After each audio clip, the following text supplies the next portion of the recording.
नमस्कार साथियों। आज इस लेक्चर में हम the Indian councils act of 1909 या फिर इसको मोरले मिंटो रिफॉर्म्स के नाम से भी जाना जाता है, इसको हिंदी में कहते हैं भारत परिषद अधिनियम 1909। ठीक है, तो इस समय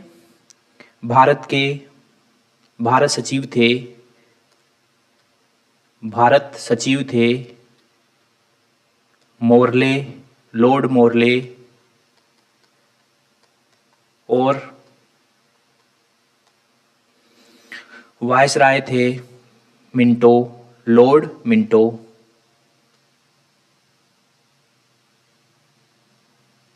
viceroy Lord Minto, Lord Minto.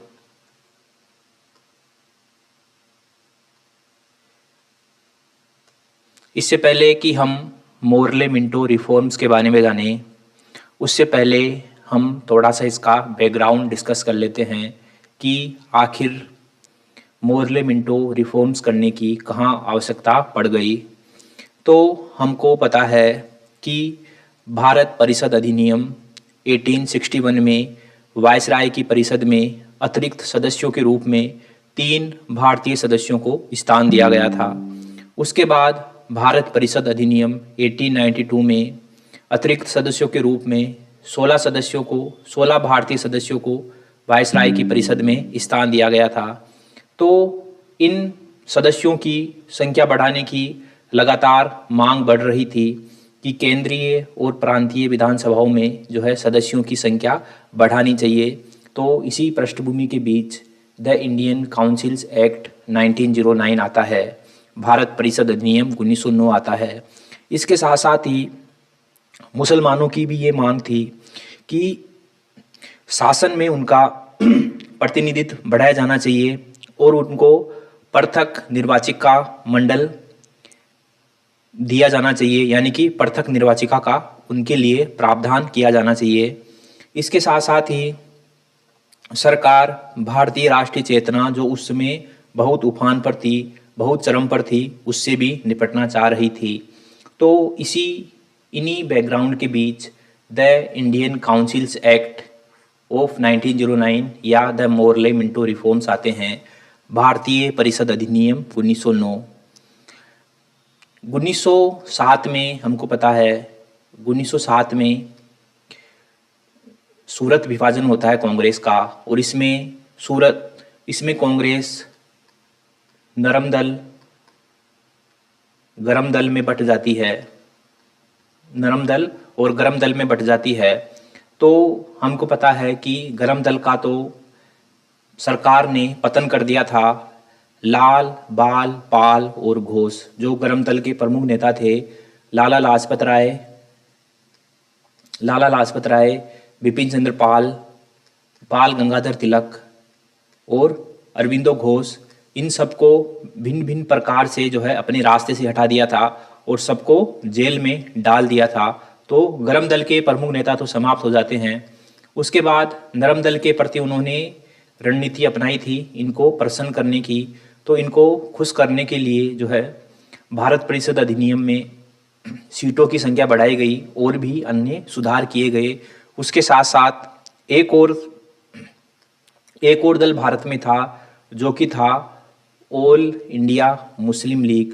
तो इसको भी सरकार को संतुष्ट करना था और इसकी मांग थी पृथक निर्वाचन मंडल कि मुसलमानों के लिए अलग से निर्वाचन का प्रावधान होना चाहिए। तो ये 3 मांगे थी, ये परिस्थिति थी सरकार के सामने। ठीक है, और जो द इंडियन काउंसिल एक्ट आया है, मोरले मिंटो रिफॉर्म आए हैं, ये आए हैं, एक समिति थी अरुंडेल समिति, इसकी रिपोर्ट के आधार पर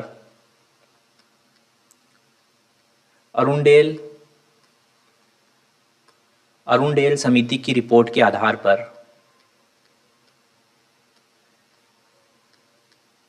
समिति की रिपोर्ट के आधार पर ये सुधार लाए गए हैं। ठीक है, अब इसमें सुधार में एक तो केंद्रीय विधान परिषद था और एक प्रांतीय विधान परिषद था।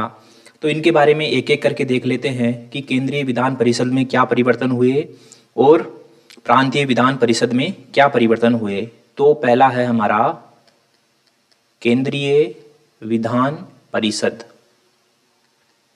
केंद्रीय विधान परिषद, तो इसमें सबसे पहले इसमें अतिरिक्त सदस्यों की संख्या बढ़ाई गई, जो कि हमको पता है कि 1892 में ये 16 थी, तो इसको बढ़ाकर 60 कर दिया गया, 60 कर दिया गया।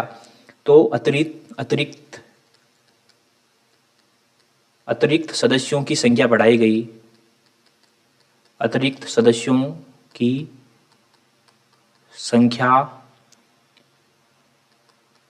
16 से 60 कर दी। अतिरिक्त सदस्यों की संख्या 16 से 60 कर दी। तो इसमें अब कुल सदस्य कितने हो गए? इसमें कुल सदस्य कितने हो गए? कुल सदस्य तो एक तो इसमें कुल सदस्य कितने हो गए? कुल सदस्य तो एक तो इसमें वायसराय हो गए, एक वायसराय हो गए और 8 सदस्यीय परिषद हो गई। मतलब 8 जो परिषद में सदस्य हैं वे हो गए, जो वायसराय की परिषद में है। 8 सदस्यीय परिषद जो वायसराय की परिषद में है। और ये जो 9 सदस्य हैं ये 9 पदेन सदस्य हैं। 9 पदेन सदस्य हैं, ठीक है। तो 9 सदस्य तो ये हो गए और 60 अतिरिक्त सदस्य हो गए। 60 अतिरिक्त सदस्य, अतिरिक्त सदस्य, तो ये हो गए टोटल 69, ठीक है। एक बार इसमें फिर से देख लेते हैं कि कुल कितनी संख्या हो गई वायसराय की परिषद में। कुल कितनी संख्या हो गई? तो इसमें एक तो स्वयं वायसराय हो गए, 8 सदस्य परिषद में हैं वायसराय की में, और 60 वायसराय की परिषद में अतिरिक्त सदस्य हो गए, जो कि 16 से 60 कर दिए गए, ठीक है। तो ये टोटल 69 हो गए। अब 69 का बंटवारा कैसे होगा? 69 का बंटवारा कैसे होगा? तो 69 का बंटवारा एक तो होंगे सरकारी सदस्य। तो इसमें सरकारी सदस्य हैं 37, सरकारी सदस्य 37 हैं, और इनमें भी 9 तो पदेन हैं, 9 पदेन सदस्य हैं, ठीक है। और बाकी बचे 28, तो 28 वायसराय द्वारा मनोनीत है। 28 वायसराय द्वारा मनोनीत, ठीक है। और उसके अलावा कितने बचे? 37 तो इधर हो गए, और अब गैर सरकारी कितने बचे? 32 गैर सरकारी, ये बचे 32, ठीक है। तो गैर सरकारी 32 बचे। तो इसमें 5 तो वायसराय मनोनीत करते हैं, वायसराय मनोनीत करेंगे, और उसके अलावा बचे कितने? उसके अलावा 27 बचे, तो 27 सदस्य निर्वाचित होंगे, 27 सदस्य निर्वाचित, ठीक है। तो ये पूरा क्लासिफिकेशन हो गया। इसमें जो सरकारी सदस्य हैं उनका बहुमत रहा, सरकारी सदस्यों का बहुमत रहा। इसमें हमने देखा कि अतिरिक्त सदस्यों की संख्या पहले 16 थी, जो कि 60 कर दी गई। अब कुल संख्या कितनी हो गई? कुल संख्या हो गई कि एक तो वायसराय हो गए, ठीक है, 8 इनकी सदस्यीय परिषद हो गई, उसमें सदस्य हो गए, तो ये 9 तो पदेन सदस्य हो गए और 60 अतिरिक्त सदस्य हो गए, तो टोटल हो गए 69, ठीक है। अब 69 का बंटवारा करते हैं, तो 69 में सरकारी हैं 37 और गैर सरकारी है 32, तो ये हो गए 69। अब 37 में 9 तो है पदेन सदस्य, जो कि हमने देखा, एक वायसराय और 9 सदस्यीय परिषदीय सदस्य, ठीक है। और 8 हो गए, 28 हो गए वायसराय के द्वारा मनोनीत, तो 9 और 28 हो गए 37, ठीक है। उसके अलावा गैर सरकारी सदस्य थे 32, तो 32 में 5 तो वायसराय मनोनीत करते हैं, और उसके अलावा जो 27 सदस्य हैं वे निर्वाचित होते हैं, ठीक है। तो ये हो गया इसका क्लासिफिकेशन, ठीक है। अब इसके अलावा देखते हैं दूसरा, प्रांतीय विधान परिषद। प्रांतीय विधान परिषद, प्रांतीय विधान परिषद। तो इसमें क्या हुआ, प्रांतीय विधान परिषद में सदस्यों की संख्या को बढ़ाया गया, सदस्यों की संख्या को बढ़ाया गया और गैर सरकारी सदस्यों का बहुमत बनाया गया। इसमें गैर सरकारी सदस्यों का बहुमत था, सरकारी सदस्यों का बहुमत था। और केंद्रीय विधान परिषद में सरकारी सदस्यों का बहुमत था, केंद्रीय विधान परिषद में सरकारी सदस्यों का बहुमत था। ठीक है, तो ये दो बातें हो गई। अब आगे चलते हैं कि इनमें सदस्यों की और जो मतदाता है उनकी क्या योग्यताएं हैं। इसमें सदस्यों की योग्यता और मतदाताओं की योग्यता।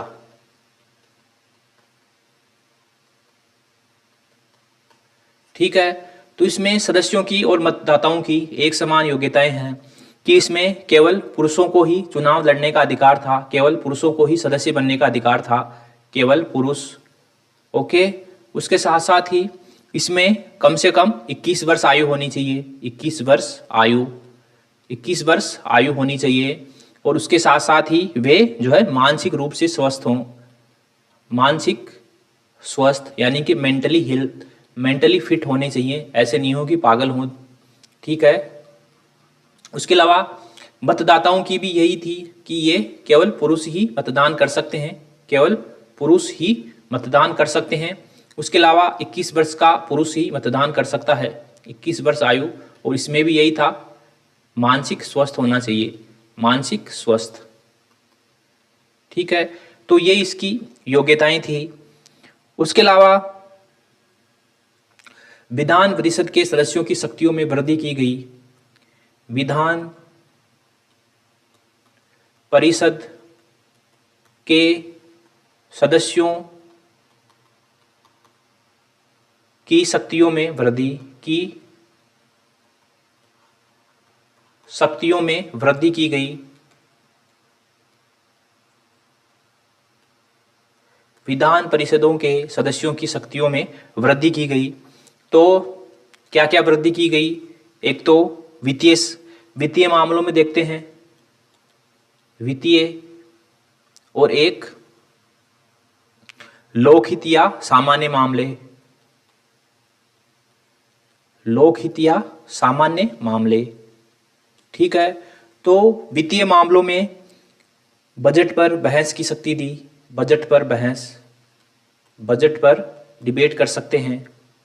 ओके, दूसरा क्या, बजट पर बहस तो कर सकते हैं लेकिन मत नहीं दे सकते, लेकिन वोट नहीं दे सकते।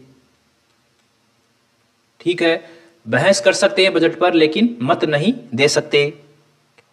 स्थानीय निकायों के लिए धन की मांग कर सकते हैं, ये शक्ति दी गई। स्थानीय निकायों के लिए धन की मांग कर सकते हैं, स्थानीय निकायों के लिए धन की मांग कर सकते हैं,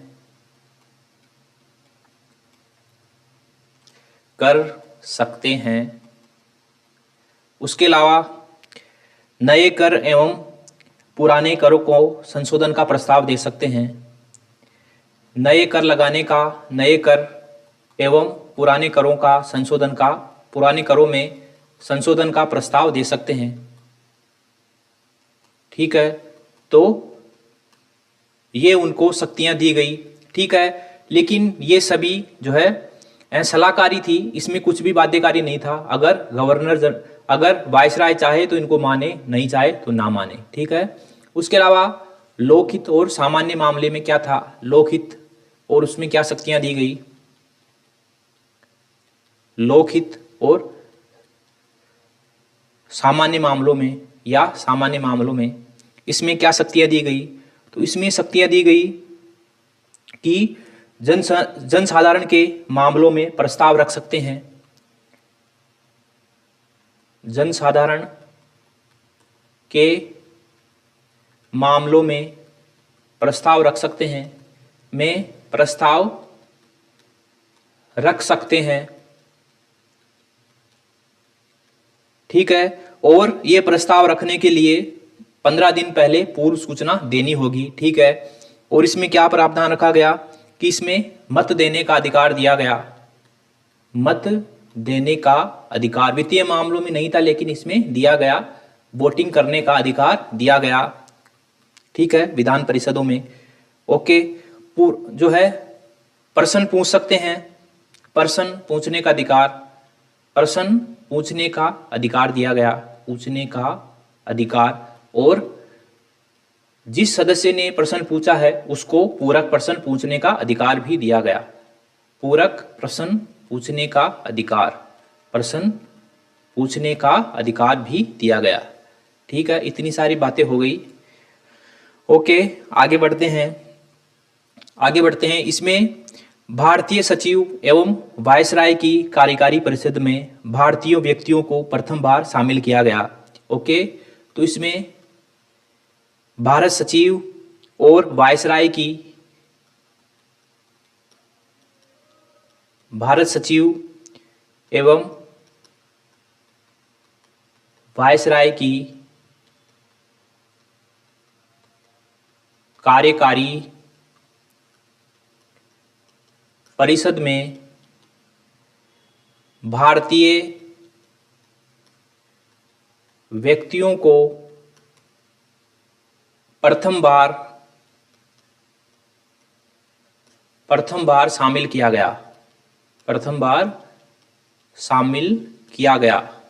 ठीक है, तो इसमें भारत सचिव और वायसराय की कार्यकारी परिषद में भारतीय व्यक्तियों को प्रथम बार शामिल किया गया। तो इसमें भारत सचिव की परिषद में 2 सदस्यों को शामिल किया गया। भारत सचिव की परिषद में 2 सदस्यों को शामिल किया गया। ठीक है, एक थे केसी गुप्ता और एक थे सैयद हुसैन बिलग्रामी। सैयद हुसैन बिलग्रामी। ठीक है, और वायसराय की परिषद में एक भारतीय सदस्यों को शामिल किया गया और ये थे सत्येंद्र प्रसाद सिन्हा। सत्येंद्र प्रसाद सिन्हा। ठीक है, अब मुसलमानों को जो पृथक निर्वाचिका का प्रावधान किया गया था इसमें एक्ट में, इस एक्ट में मुसलमानों को जो पृथक निर्वाचन मंडल का प्रावधान किया गया था, तो उसके बारे में देख लेते हैं।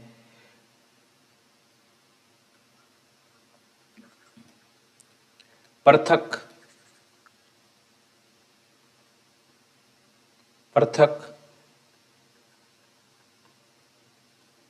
निर्वाचन मंडल। ठीक है, तो इसमें धर्म के आधार पर निर्वाचन की व्यवस्था की गई। धर्म के आधार पर निर्वाचन की व्यवस्था की गई। कैसे कि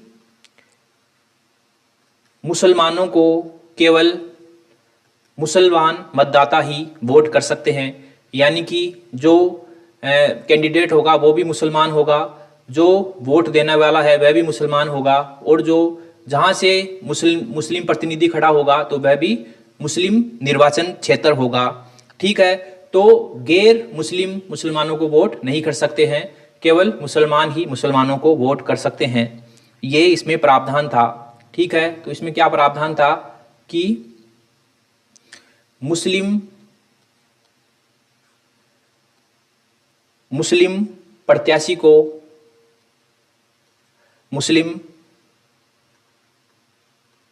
को, कैंडिडेट को केवल मुस्लिम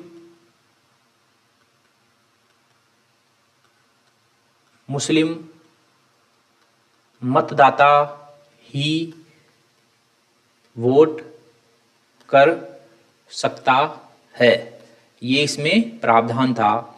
ठीक है, तो इसका क्या क्या परिणाम निकला, पृथक निर्वाचन व्यवस्था का क्या परिणाम निकला, इसका परिणाम क्या निकला? तो इसमें अलगाववादी संस्थाओं को बढ़ावा मिला, अलगाववादी संस्थाओं को बढ़ावा मिला इससे, पृथक निर्वाचन मंडल से। ठीक है, इसके साथ सांप्रदायिकता को बढ़ावा मिला, सांप्रदायिकता को बढ़ावा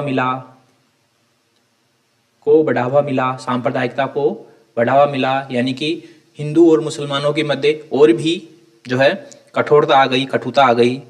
भविष्य में अन्य सदस्यों ने भी ऐसी मांगों का प्रस्ताव रखा और भविष्य में जो भारत का बंटवारा हुआ उसकी नींव कहीं ना कहीं यहीं पर रखी गई थी। ठीक है, जो भारत सचिव है लॉर्ड मोर्ले ने वायसराय मिंटो से कहा था कि जो तुम ये काम कर रहे हो पृथक निर्वाचिका मंडल का, ये एक जो है जहर की तरह है, ये एक सांप के दांत की तरह है, तुम इसको जो है भारतीय जनता में जो ये बीज बो रहे हो ये बहुत खतरनाक है। और इसका जवाब वायसराय मिंटो ने दिया था कि ये मैं जानबूझकर दे रहा हूँ, ये मैं जानबूझकर कर रहा हूँ कि इससे हमारी जो साम्राज्य है, ब्रिटिश साम्राज्य है, इसकी आयु और बढ़ जाएगी, क्योंकि इससे भारत के हिंदू और मुसलमान जो है आपस में विरोधी हो जाएंगे। तो ऐसा लॉर्ड मिंटो का जवाब था। तो ये जानबूझकर किया गया फैसला था पृथक निर्वाचन मंडल का। ओके साथियों, मैं उम्मीद करता हूँ कि आपको भारत परिषद अधिनियम 1909 या फिर मोर्ले मिंटो सुधार समझ में आए होंगे। मिलते हैं अगले लेक्चर में, तब तक के लिए थैंक यू वेरी मच।